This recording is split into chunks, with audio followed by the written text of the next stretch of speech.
Assalamualaikum warahmatullahi wabarakatuh. Kami ingin membentangkan topik 5 yang bertajuk ke arah pembinaan peradaban. Kumpulan kami terdiri daripada 3 orang iaitu Nur Syafiqah binti Abdul Rahim, Marwati Karira binti Roslan dan Siti Nurliana binti Zahiruddin.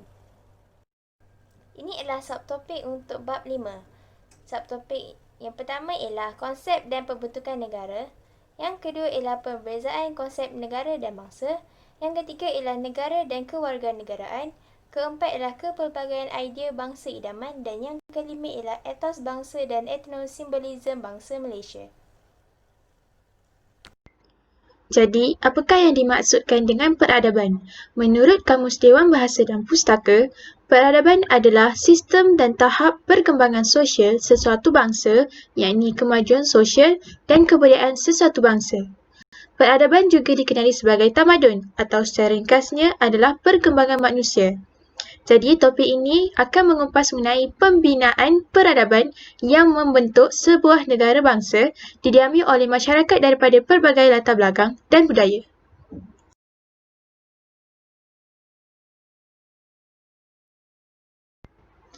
Seterusnya, kita lihat kepada definisi negara bangsa. Negara bangsa adalah gabungan antara dua perkataan iaitu perkataan negara dan bangsa yang mempunyai maksud tersendiri. Definisi negara adalah entiti politik dan geopolitik atau juga dikenali sebagai negeri. Bangsa pula entiti budaya atau etnik. Maksud negara bangsa ialah satu konsep atau bentuk kenegaraan yang memperoleh pengesahan politiknya dengan menjadi sebuah entiti berdaulat bagi satu-satu bangsa sebagai sebuah unit di wilayah yang berdaulat. Negara bangsa boleh dijelaskan dalam pelbagai bentuk. Seperti yang kita lihat di dalam slide, negara bangsa merupakan satu proses yang melahirkan bangsa baru, iaitu sebuah negara yang mempunyai kedaulatan di mana semua rakyatnya disatukan oleh ikatan-ikatan seperti bahasa, budaya, nilai-nilai dan lain-lain yang membentuk bangsanya. Jadi, tujuan utama bagi pembinaan bangsa adalah untuk melahirkan perasaan taat setia dan perpaduan terhadap sesuatu pertubuhan iaitu bangsa itu sendiri terhadap negaranya. Secara ringkasnya, kita dapat lihat konsep negara bangsa adalah konsep satu bangsa, satu identiti. Konsep ini dilihat sebagai bangsa yang diidamkan. Ini kerana membentuk negara yang berdaulat, rakyat bersatu padu tanpa mengira bangsa, keturunan, agama, budaya dan sebagainya yang mampu membawa ke arah perpecahan adalah sesuatu ciri-ciri yang diidamkan sebuah negara bangsa. Konsep negara bangsa ini adalah gabungan antara tiga komponen iaitu negara, individu dan bangsa. Tiga komponen ini mempunyai konsep-konsepnya tersendiri dan akan dijelaskan lebih mendalam di bahagian 5.2. Antara syarat utama konsep negara bangsa adalah yang pertama, masyarakat dalam sesebuah negara hidup dalam keadaan yang bersatu padu tanpa berlaku sebarang diskriminasi dan perpecahan. Kedua, rakyat negara mestilah berkongsi pegangan kepada suatu ideologi yang sama ataupun kefahaman yang sama. Ketiga, penduduk haruslah percaya dan yakin terhadap sistem pemerintahan dan undang-undang sesuatu negara tersebut, iaitu negara yang telah didiami oleh penduduk itu. Seterusnya, pembentukan atau proses dalam pembinaan negara bangsa mempunyai 4 elemen. Antaranya adalah yang pertama, bina negara. Kedua, bina bangsa. Seterusnya, penyertaan rakyat dan kemudian akhir sekali adalah pengagihan nilai-nilai dalam masyarakat. Sesebuah negara bangsa memerlukan 4 elemen ini bagi mewujudkan sebuah negara bangsa yang aman dan baik. Pelibatan 4 elemen ini adalah sangat penting bagi sesebuah negara bangsa. Oleh itu, setiap negara yang di dalam proses membangunkan negara bangsa akan melalui 3 tahap perkembangan. Yang pertama, pembentukan kuasa pusat yang merujuk kepada usaha-usaha menguatkuasakan kewibawaan awam ke seluruh negara. Tahap kedua pula adalah pembentukan negara yang bertujuan memupuk rasa sepunya, patriotism dan semangat kesetiaan di kalangan rakyat. Manakala tahap yang ketiga adalah pembangunan negara bangsa yang merujuk kepada usaha menggerakkan seluruh sumber manusia dan material bagi mencapai kemajuan dan perpaduan.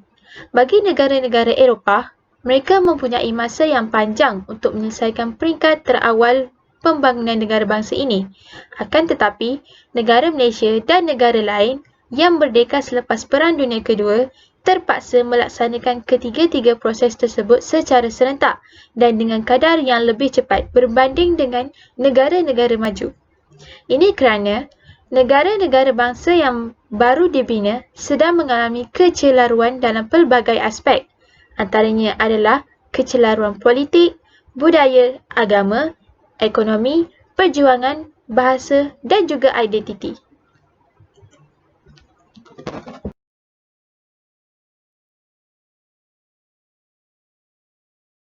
Perbezaan konsep negara dan bangsa. Yang pertama, kita lihat kepada konsep negara. Negara ataupun state adalah suatu unit politik yang mempunyai kedaulatan, tanggungjawab dan kuasa menjalankan hal ehwal pentadbiran sendiri. Konsep negara juga merujuk kepada wilayah kewujudan kelompok manusia. Sebuah negara menurut undang-undang antarabangsa haruslah mempunyai elemen-elemen berikut, iaitu penduduk ataupun rakyat ataupun populasi. Yang kedua adalah wilayah ataupun yang kita ketahui adalah sempadan. Seterusnya adalah kerajaan dan akhir sekali adalah kedaulatan. Elemen bagi konsep negara yang pertama adalah penduduk. Setiap negara itu wujud apabila rakyat atau penduduk yang mengakui dan mengiktiraf bumi yang dipijak ataupun wilayah yang didiami sebagai tanah leluhurnya. Secara ringkasnya kita dapat lihat, negara tidak akan wujud jika tiada rakyat. Elemen seterusnya adalah wilayah. Wilayah sering dirujuk sebagai tanah leluhur ataupun tanah tumpah darah ataupun tempat kelahiran dan berkembangnya sesebuah bangsa itu. Pembentukan wilayah biasanya merujuk kepada keadaan geografi seperti bukit bukau, gunung ganang, sungai, lembah atau laut. Contoh bagi wilayah kita dapat lihat pada kerajaan Melayu tradisional, di mana orang-orang Melayu yang membuka sesebuah kawasan, yakni lazimnya di tepi sungai, akan mengiktiraf kuasa sesebuah kerajaan. Misalnya Kerajaan Melayu Melaka. Sepadan negara Melayu tradisional bergantung kepada sejauh mana kuasa seseorang raja itu atau kerajaan itu diterima oleh sesebuah komuniti di situ. Elemen seterusnya adalah elemen kerajaan. Kerajaan merupakan lambang kehidupan kelompok manusia dalam keadaan yang teratur dan tersusun serta bersistem. Perpecahan, perebutan kuasa, penindasan dan lain-lain perkara lagi boleh berlaku sekiranya tiada kerajaan yang mentadbir. Kita dapat lihat di sini kerajaan adalah elemen yang penting di dalam sesebuah negara. Ini kerana jika tiada kerajaan, tiada undang-undang yang ditetapkan dan ini akan mengakibatkan negara dalam keadaan yang tidak aman dan tidak makmur. Seterusnya adalah kedaulatan. Kedaulatan adalah pengiktirafan negara-negara lain di sekelilingnya ataupun pihak antarabangsa. Menerusi kedaulatan, kewujudan bangsa dan wilayah serta sepadannya akan dihormati. Selain itu, kerjasama politik, ekonomi dan sosial yang membawa ke arah kemajuan negara akan lebih mudah. Secara ringkasnya kita boleh lihat kedaulatan juga dapat memupuk kemakmuran dan perpaduan masyarakat sesebuah negara itu. Seterusnya kita beralih kepada konsep bangsa. Konsep bangsa diketahui juga sebagai kesatuan manusia yang hidup di dalam sesebuah negara yang sama ataupun merasakan diri mereka terikat atas asas perkongsian identiti sebagai sebuah masyarakat yang terikat oleh persamaan sejarah, budaya dan nenek moyang. Selain itu, mempunyai ciri-ciri yang sama seperti unsur-unsur jasmani, politik dan kebudayaan juga sebagai konsep bangsa. Secara ringkasnya, konsep bangsa adalah di mana satu kelompok manusia berdasarkan ciri fizikal iaitu ras dan keturunan.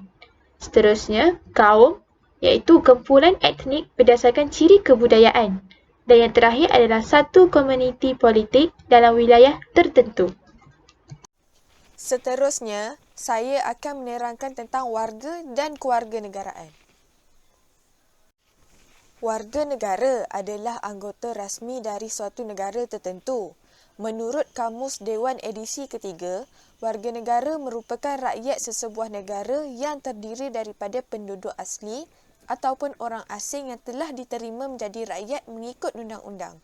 Manakala, pengertian kewarganegaraan berkait dengan perihal kerakyatan sesebuah negara. Kewarganegaraan juga membawa maksud rupa bangsa dan bangsa seseorang itu. Setiap negara mempunyai penduduk yang diiktiraf berdasarkan undang-undang negara berkenaan dan membentuk sebuah komuniti politik. Ini bermakna kewarganegaraan adalah suatu bentuk kerakyatan atau kedudukan sah yang mengikat seseorang individu dengan negaranya. Melalui kedudukan sah tersebut, seseorang warga negara mendapat perlindungan, hak-hak istimewa dan pelbagai lagi. Konsep kewarganegaraan ini sebenarnya berdasarkan kepada ketaatan dan kepatuhan rakyat kepada negara. Dengan menunjukkan ketaatan kepada raja negeri atau raja negara yang sedang memerintah. Ini dapat membezakan rakyat yang berstatus warga negara dan bukan warga negara. Muhammad Nazir Ibrahim dan Kamarul Ismail menyatakan bahawa mereka yang berhak menerima segala manfaat dan kebebasan untuk bergerak adalah individu yang berstatus warga negara. Ini termasuklah menjawat jawatan dalam sektor pekerjaan dan perkhidmatan yang disediakan oleh sesebuah negara itu. Pada tahun 1930-an, nasionalisme di Tanah Melayu terpisah mengikut etnik dengan orang Melayu mewujudkan kesedaran kolektif negara bangsa di Tanah Melayu dan juga terikat dengan kerumpunan alam Melayu. Orang India dan Cina pula mempertahankan nasionalisme negara asal mereka bagi mendapatkan kemerdekaan daripada Tanah Melayu. Gagasan negara bangsa dalam etnik Melayu terbahagi kepada 3, iaitu Daulah Islamiah, Ketuanan Melayu dan juga Melayu Raya. Parti Islam se-Malaysia PAS memperjuangkan Daulah Islamiah dengan hasrat mahu menegakkan negara Islam. Manakala, Ketuanan Melayu diperjuangkan oleh UMNO dengan mengutamakan agama, bangsa dan raja. Dan Melayu Raya pula menjadi pegangan Parti Sosialis Malaysia, berteraskan sosialisme dan mahu bergabung dengan Sumatera Indonesia. Sementara itu, masih terdapat etnik Cina dan India yang mahu menagih kerakyatan British. Ada juga yang tidak mahu putus asa memperjuangkan nasionalisme negara mereka dan dalam pada itu, kesedaran terhadap Malaya sebagai pilihan kerakyatan mereka sendiri juga mula disedari. Sehingga kini, naratif negara bangsa idaman ini hidup segar dalam politik tanah air. Selepas mencapai kemerdekaan, banyak persoalan mengenai etnik Cina dengan pendidikan dan kebudayaan Cina, pembangunan negara, ekonomi, kerakyatan dan sebagainya masih lagi dibincangkan. Pada tahun 1970-an, pelaksanaan dasar ekonomi baru diperakui oleh orang Melayu sebagai kejayaan negara menterjemahkan Akta 153 dalam dasar awam. Dasar pertubuhan ekonomi agihan diamalkan selain memartabatkan bahasa, budaya dan agama orang Melayu selaras dengan perlembagaan. Seterusnya, pada tahun 1970-an, naratif bangsa Malaysia telah diperkenalkan oleh Mahathir Mohamad dan Parti Gerakan Rakyat Malaysia. Satu Malaysia oleh Najib Abdul Razak, Middle Malaysia oleh Democratic Action Party (DAP) dan Daulah Malaysia masih diperjuangkan oleh PAS. Walau bagaimanapun, wacana ini tidak diperincikan secara jelas mengenai ciri dan bentuk negara bangsanya.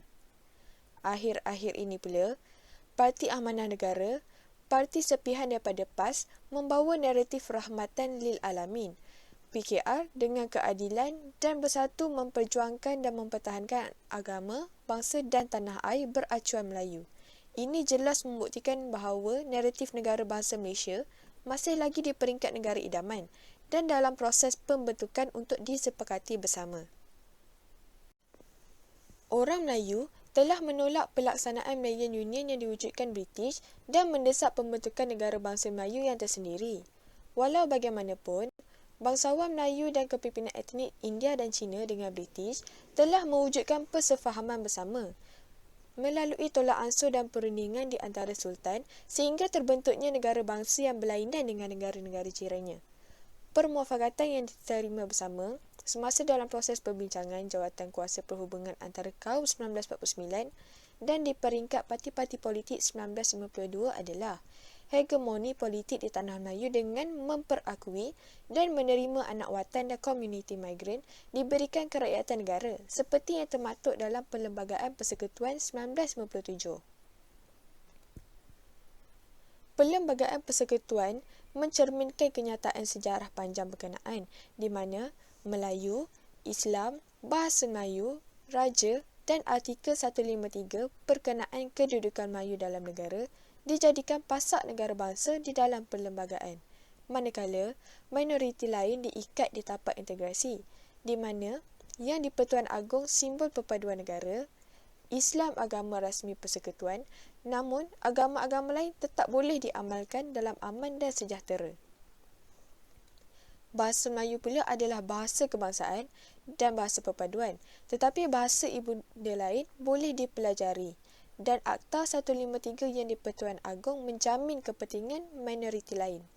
Tak kala Malaysia dibina, rakyat Sabah dan Sarawak diiktiraf sebagai bumi putera dan dijadikan sebahagian pasak negara bangsa bersama Melayu.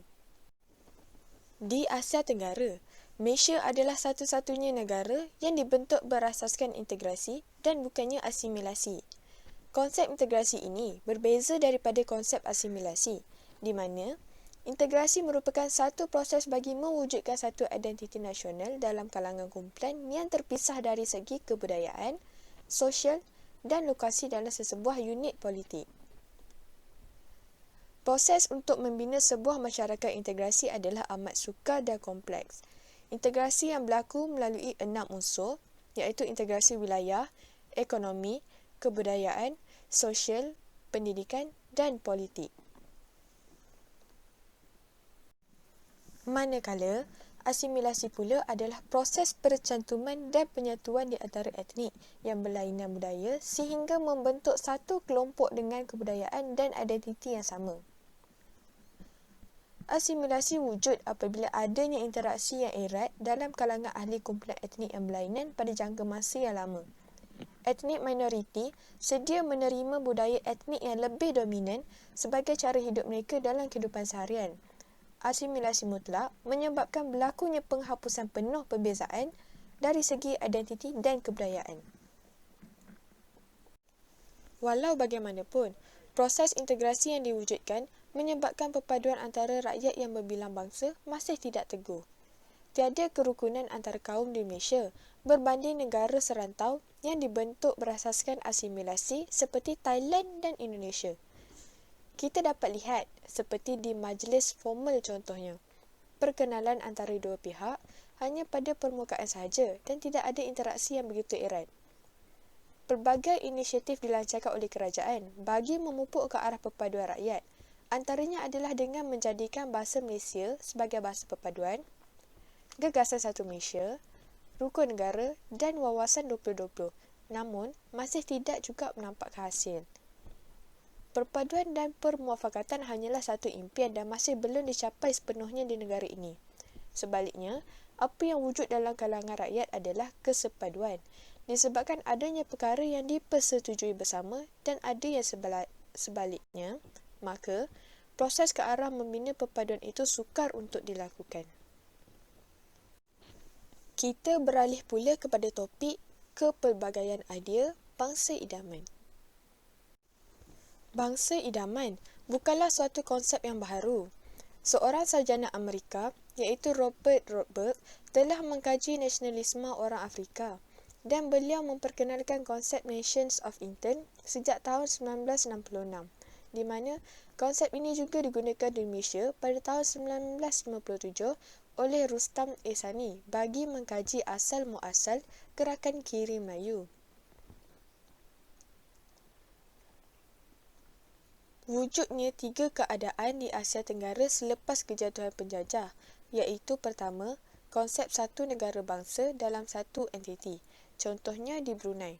Kedua, negara tanpa bangsa seperti bangsa Moro dan akhir sekali lahirnya entiti bangsa dan entiti negara seperti di Indonesia, Singapura dan Malaysia. Terdapat 2 fasa yang berlaku dalam pembentukan bangsa di Malaysia, iaitu sebelum dan selepas merdeka. Antara pembentukan bangsa tersebut adalah kelompok Islam memperkenalkan konsep negara Islam, Pergerakan Kiri Melayu menggagaskan konsep Melayu Raya dan Orang Melayu memimpin konsep masyarakat majmuk.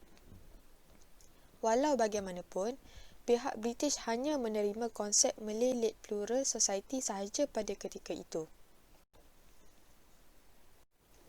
Selepas Malaysia mencapai kemerdekaan, adanya hasrat untuk mewujudkan satu identiti nasional sepunya atau konsep kenegaraan yang kolektif.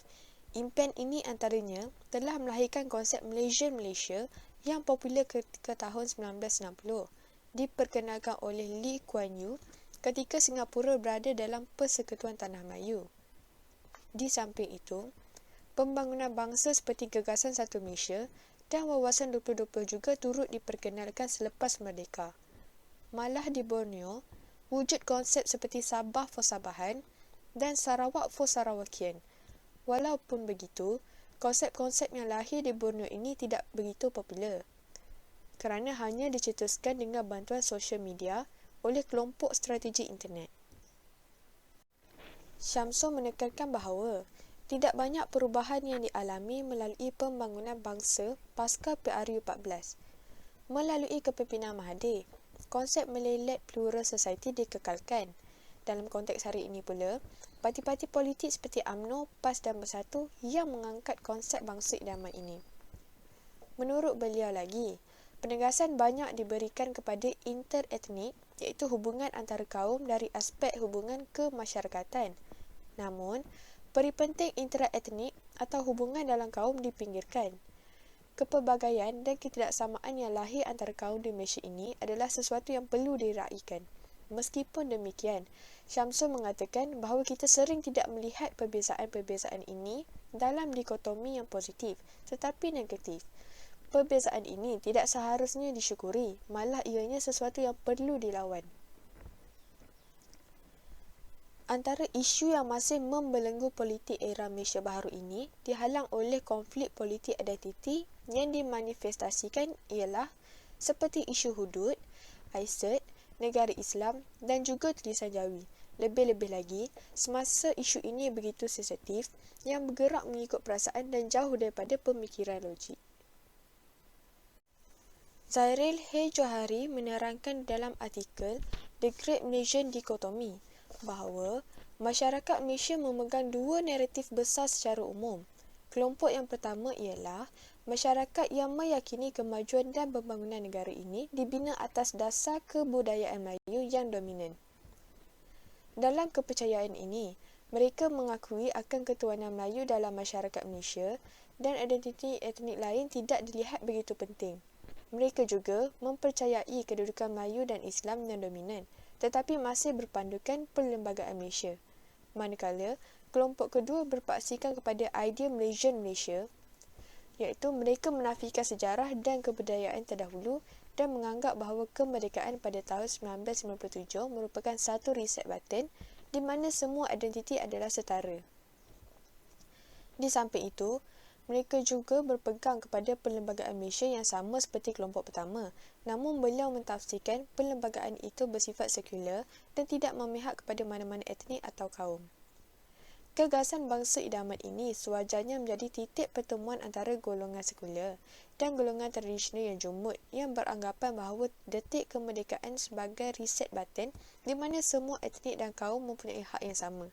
Sungguh pun begitu, hal ini mestilah bernuanaskan sejarah yang berlaku termasuklah reformasi yang terjadi 20 tahun dahulu dan juga Malaysia baharu yang baru sahaja dikecapi. Seterusnya, kita akan membincangkan subtopik yang kelima iaitu etos bangsa dan etnosimbolisme bangsa Malaysia. Maksud etos. Etos ialah perkataan bahasa Yunani yang bermaksud sifat atau ciri sesebuah masyarakat atau komuniti. Dari sudut lain pula, etos ialah watak yang membezakan sentimen, sifat moral atau kepercayaan seseorang, kumpulan atau institusi. Perkataan etos digunakan oleh Aristotle untuk menggambarkan personaliti manusia. Menurut Kamus Dewan Bahasa edisi keempat, etos bermaksud sifat atau ciri suatu bangsa, budaya atau era. Maksud etos bangsa. Etos bangsa dalam konteks Malaysia membawa maksud sifat sesebuah masyarakat atau komuniti. Sifat itu pula terbit daripada semangat, nilai, idea, kepercayaan, pemikiran, falsafah dan pegangan hidup masyarakat berkenaan. Pengertian tersebut seringkali diringkaskan sebagai budaya sebuah masyarakat. Namun, bagi Muhammad Taim Osman dan Abu Hassan Syam, mereka mentakrifkan etos sebagai sebuah sistem nilai sosial yang terdapat dalam sebuah budaya. Manakala, pendapat Perdana Menteri Malaysia yang keempat iaitu Tuan Dr. Mahathir Mohamad mengenai etos bangsa pula ialah untuk membina sesebuah negara yang mempunyai masyarakat yang berlainan latar belakang, etnik, bahasa, agama, budaya dan tempat ialah sesuatu yang lebih daripada hanya membina sebuah negara yang biasa. Ia melibatkan perkongsian latar belakang, berkongsi rasa dan semangat tanpa mengira perbezaan yang wujud dalam diri masing-masing. Dimensi utama etos bangsa ialah etos bangsa dapat dilihat apabila masyarakat berkongsi nilai yang sama iaitu saling bekerjasama, saling menghormati, toleransi dan demokrasi. Selain itu, masyarakat juga berkongsi perasaan semangat. Hal ini dikategorikan sebagai perasaan kekitaan, patriotism dan nasionalisme.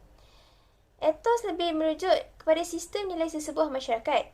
Sifat sesebuah masyarakat diandaikan terbit daripada sistem nilai yang menjadi panduan kepada masyarakat mereka sebagai sesebuah masyarakat. Sesebuah masyarakat terbentuk atas persetujuan bersama para anggotanya dan patuh kepada sesuatu pegangan hidup secara bersama. Pegangan hidup yang dimaksudkan ialah nilai hidup yang menjadi ukuran kepada apa yang baik, murni, terpuji, mulia, disanjung oleh masyarakat dan sebagainya. Setiap masyarakat akan berpegang kepada nilai yang baik agar dia terus diterima sebagai anggota masyarakat berkenaan. Nilai yang tidak baik menjadi sempadan dan peringatan kepada semua masyarakat di negara tersebut. Etos bangsa di Malaysia dapat dilihat melalui satu gagasan yang diperkenalkan oleh Datuk Seri Muhammad Najib bin Tun Haji Abdul Razak pada 2 April 2009. Matlamat gagasan Satu Malaysia ialah untuk memupuk dan memperkukuhkan lagi perpaduan kaum. Langkah yang diambil untuk memastikan rakyat saling bersatu padu ialah dengan wujudnya kemajmukan etnik dan kepelbagaian budaya. Kemajmukan etnik dalam bentuk saling kebergantungan antara kelompok Melayu dan bukan Melayu bukan sahaja menjadi asas penting untuk masyarakat Malaysia bergerak ke hadapan, tetapi yang penting ialah ia menandakan penerimaan hakikat bahawa Malaysia sebuah negara majmuk dengan kelompok Bumiputera sebagai kelompok dominan dan kelompok bukan Bumiputera sebagai minoriti yang penting. Rakyat Malaysia terutama bukan Bumiputera mendapat kebebasan untuk mengamalkan gaya hidup masing-masing dalam bentuk utuh sambil pada masa yang sama diterima menyertai secara aktif dalam sebuah institusi politik, ekonomi dan pendidikan negara.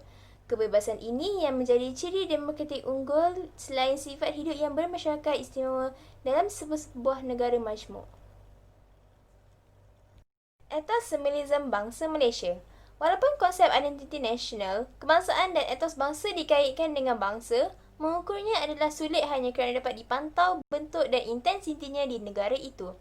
Setiap bangsa mempunyai warisan etnosimbolisme dan jangka masa pensejarahan panjang seperti bendera, bahasa, pakaian, makanan, muzik, tarian, arkitek bangunan, batu nisan dan lain-lain.